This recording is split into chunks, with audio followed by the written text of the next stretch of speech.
Hello, welcome to Social Leopards. I'm Beth. Today, I'm here to share a message that, although it was written for people who are introverts, has some really helpful messaging that applies to most humans. I'm not introverted, but reading this article actually helped me feel better about slowing my roll a little around the edges. And I've got some good news that not doing it all may be sound advice. Let me introduce you to Karunpal. He has a Substack account called The Introvert Letter. The post I'm sharing today is titled Low-Key Habits That Improved My Mental Health. Please check out the show notes if you like his content so you can hang out on Substack.com and read so much more of his work. As I read this article, I encourage you to think about reconnecting with yourself, turning down the volume on expectations, and leaning into what will help you thrive as an adult trying to maintain peace in a chaotic world. All right, I'm excited to share these words with you today. So here we go. Wake up at 5 a.m., drink 4 glasses of water, run 5 miles, do yoga, meditate, journal, work on your life's purpose. Sounds incredibly healthy, right? Images flood your mind. Artsy yellowish filters, a slow-motion water splash on the face, sipping green tea on a 69th floor balcony overlooking a quiet morning city. That 10-second reel, with 37 edits, really captures our imagination, a 100% guaranteed way to mental well-being. But does it work? Is it for you? I bought into that vision. For months, I tried many of these mental health routines, struggling to keep up. I'd beat myself up for not being disciplined, feeling exhausted by midday, guilty for skipping days, and stressed at night because the cycle was set to repeat the next morning. I failed, tried, and failed again. Yet nothing could heal or soothe the pain I was feeling inside. The peace, calm, and mental stillness I longed for never materialized. It took me a long time to realize something crucial. It was not for me. Introverts, you're built different. Here's the truth. These loud, high-impact self-care routines, while well-intentioned, can actually take a toll on your mental health instead of healing you. What you need is something quiet, something that helps you without overwhelming you, something soft, something gentle. The societal pressure to perform self-care looks great on the screen, but chasing these ideal routines often leaves us feeling mentally exhausted. True self-care for an introvert is about creating a sanctuary, not a spectacle. It's about being, not doing. Here are some low-key habits for nurturing your mental health. These are some low-key habits that have profoundly nurtured my mental health. They may not offer a life-altering transformation in the dramatic sense, but they provide a cozy, loving cozy path to self-care. Number 1, the quiet morning coffee/tea. Forget the 5 a.m. start if it stresses you out. For me, it's about the quiet morning coffee or tea. It's not about the time, but the intentional stillness. I wake up when my body feels ready, make a warm drink, and simply sit. No phone, no news, no to-do lists, just the warmth of the mug in my hands, the gentle aroma, and the quiet morning outside my window. It's a moment to simply be before the world demands anything from me. This quiet ritual sets a gentle tone for the day. It helps me connect with myself before jumping into the world of chaos. It's an act of gentle transition, a soft landing into wakefulness. Number 2, a random walk. No phones, no destination, no intention, no hitting 10,000 steps count. just stepping outside and letting my feet lead me. It might be around the block, through a quiet park, or down an unfamiliar street.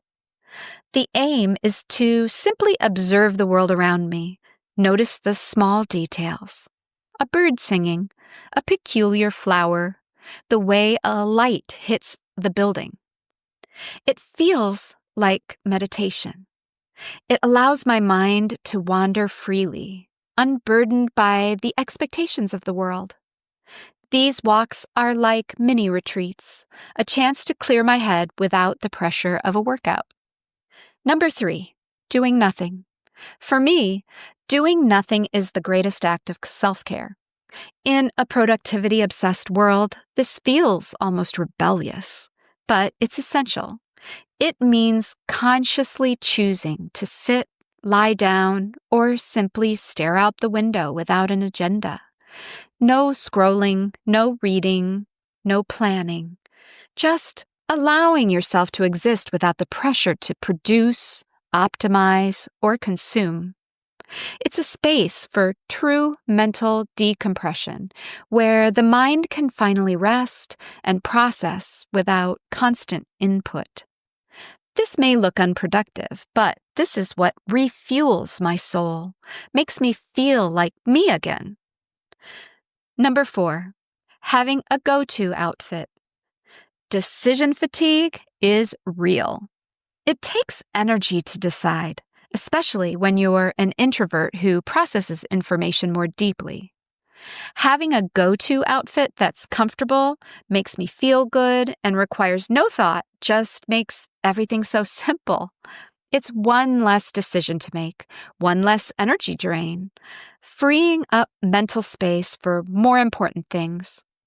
I start the day feeling comfortable and ready without unnecessary stress. My go-to outfit is a simple black t-shirt and my blue Levi's 512. If it's cold, I put on a black hoodie or my favorite navy blue jacket. I've had it for 10 years, still going strong. That's all I need. Number 5, a calming playlist. Music is therapy for the soul.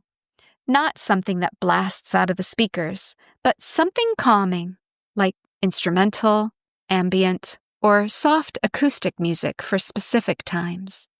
Like winding down in the evening, working on a focused task, or simply a gentle auditory hug like the sound of the rain or waves of the ocean can be incredibly soothing.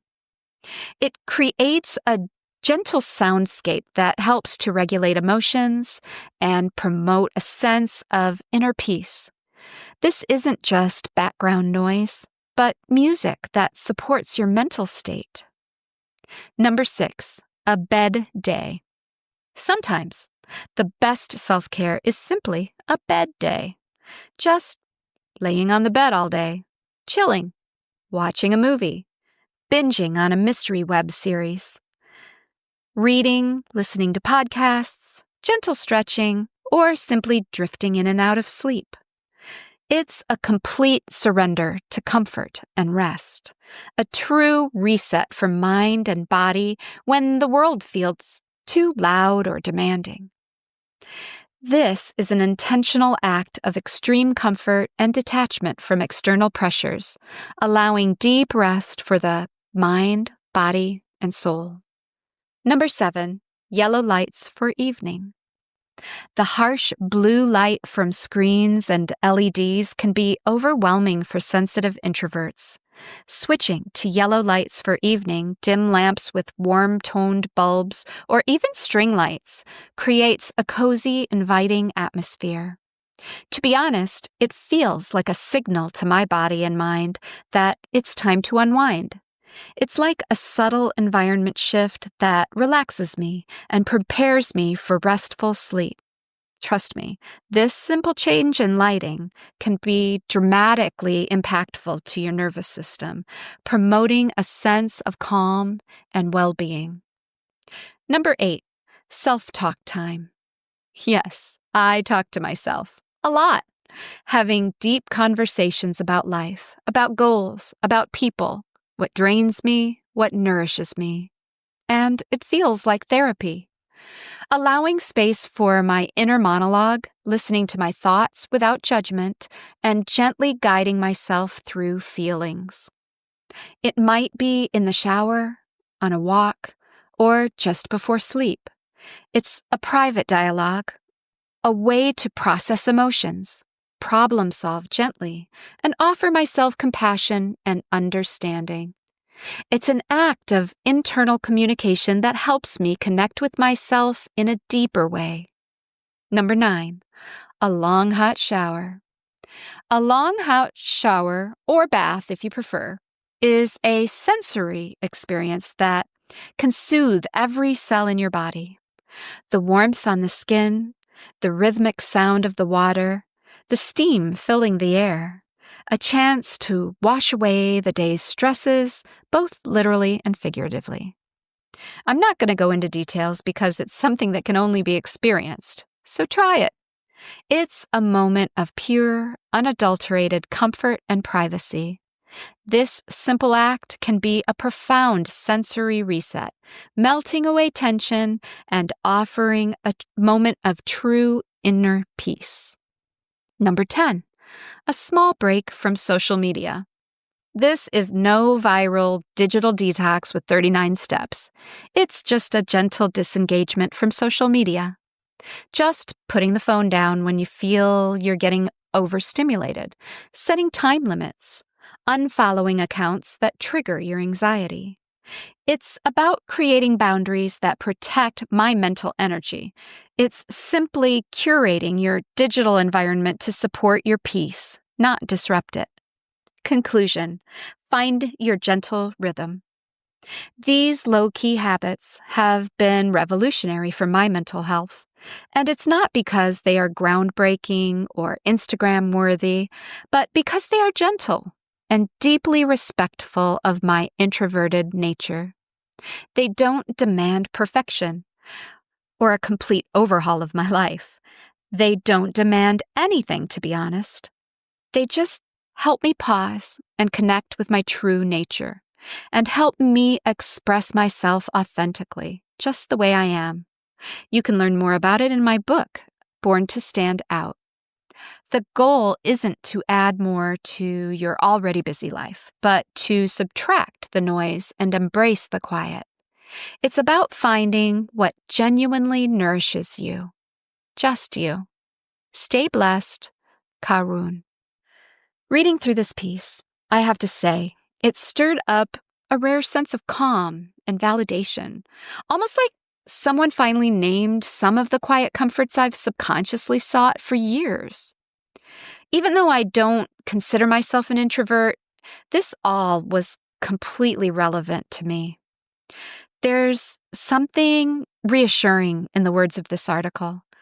Karun has a gentle, honest approach. It feels like a warm invitation to step off the treadmill of self-improvement and simply breathe.